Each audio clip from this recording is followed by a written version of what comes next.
Assalamualaikum warahmatullahi wabarakatuh. Perkenalkan, nama saya Ervika Arum Dwi Ningtyas dengan NPM 2011060226 dari kelas A Program Studi Pendidikan Biologi Universitas Islam Negeri Raden Intan Lampung.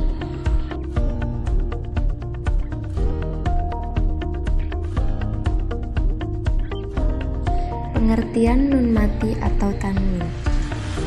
Nun mati atau nun sukun adalah nun yang berharokat sukun, sehingga tidak dapat dibunyikan kecuali diawali huruf lain yang hidup, yakni berharokat fathah, kasroh, atau domah, seperti a, i, dan u. Contoh dalam bentuk kata dunia, inda, dan an'amta. Sedangkan tanwin adalah nun mati yang bertempat di akhir isim atau kata benda, yang kelihatan apabila dibaca secara washal atau disambung dengan kata lain dan akan hilang apabila diwakafkan atau diberhentikan.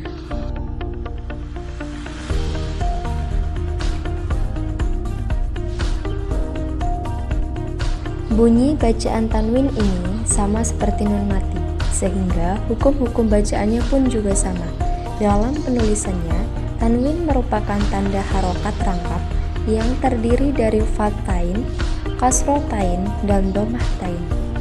Contohnya dalam bentuk kata dapat dilihat di bawah ini.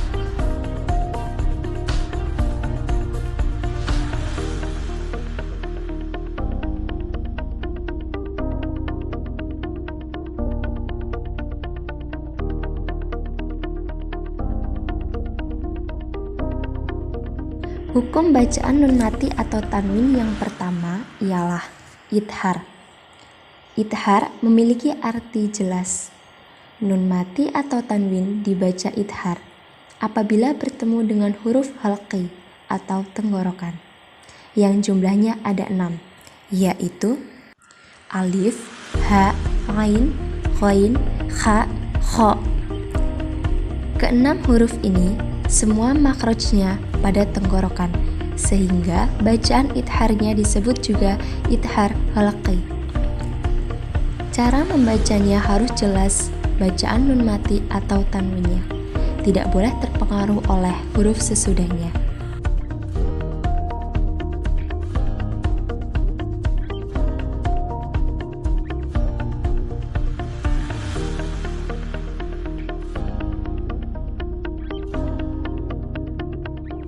Hukum bacaan nun mati atau tanwin yang kedua, idgham. Idgham artinya memasukkan. Maksudnya, memasukkan bacaan nun mati atau tanwin ke dalam huruf sesudahnya. Nun mati atau tanwin dibaca idgham apabila bertemu dengan huruf-huruf ya, nun, mim, waw, la, dan ro. Ada dua macam idgham, yakni idgham bigunah dan idgham bila gunah.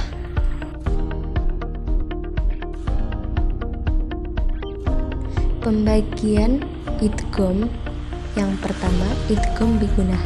Idgham bigunah adalah membunyikan nun mati atau tanwin dengan memasukkannya pada huruf sesudahnya dan dibaca dengan mendengung.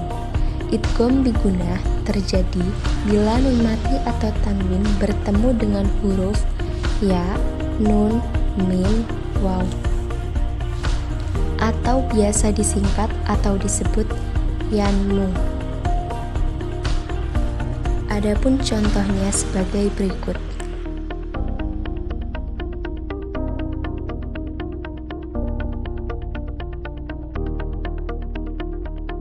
Idgham bigunah memiliki pengecualian, yaitu hukum nun mati yang bertemu dengan huruf ya, nun, mim, waw dibaca idgham bigunah jika terjadi tidak dalam satu kata.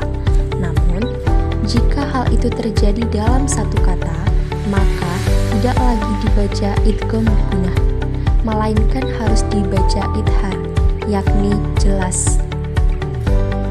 beberapa contoh sebagai berikut.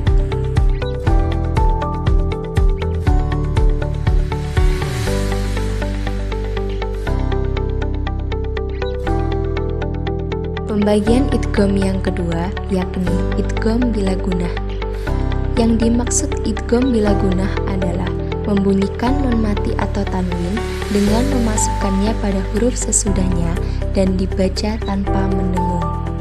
Jadi, bacaan nun mati atau tanwin hilang dan lebur dengan huruf sesudahnya dengan mentahjidkannya. Idgham bila gunah terjadi bila nun mati atau tanwin bertemu dengan huruf la dan ro.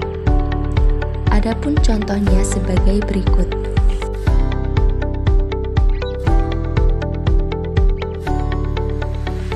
Hukum bacaan nun mati atau tanwin yang selanjutnya adalah iqlab.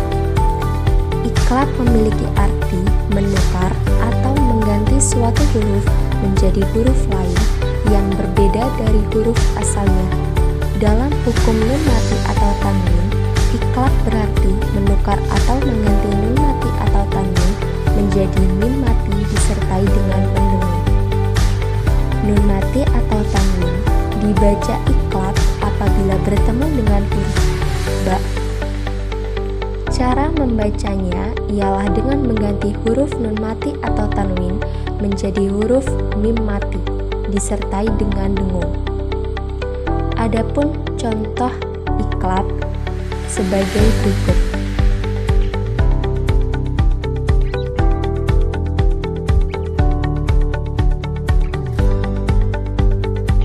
Hukum bacaan nun mati atau tanwin yang terakhir yakni ikhfa. Ikhfa memiliki arti menyamarkan. Di sini, ikhfa berarti pengungkapan huruf yang mati dan tersembunyi dari tasjid pada bacaan antara idhar dan idgham dengan mendengungkan huruf yang pertama. Nun mati atau tanwin dibaca ikhfa apabila bertemu dengan semua huruf hijaiyah kecuali huruf-huruf idhar, idgham, dan iqlab.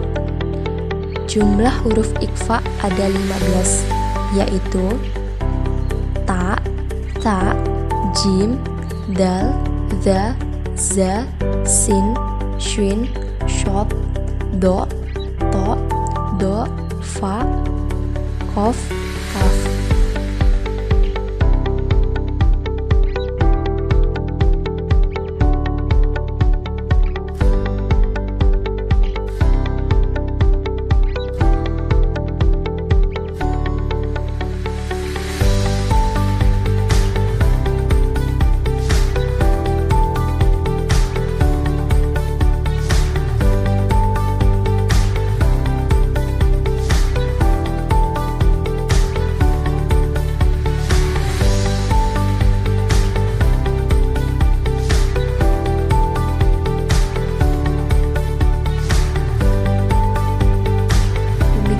Saya akhiri. Mohon maaf jika ada kesalahan dan kekurangan, dan kepada Allah saya mohon ampun. Wallahul muwaffiq ila aqwamit thoriq. Wassalamualaikum warahmatullahi wabarakatuh.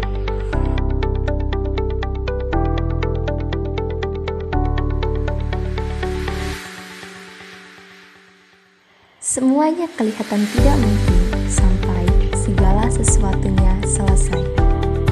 Nelson Mandela.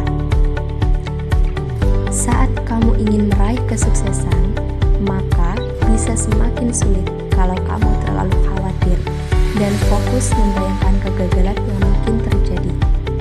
Dengan begitu, mari berpikirlah positif dan terus berproses, berjuang, serta optimis apapun yang akan terjadi, karena masa depan tidak dapat diraih secara instan.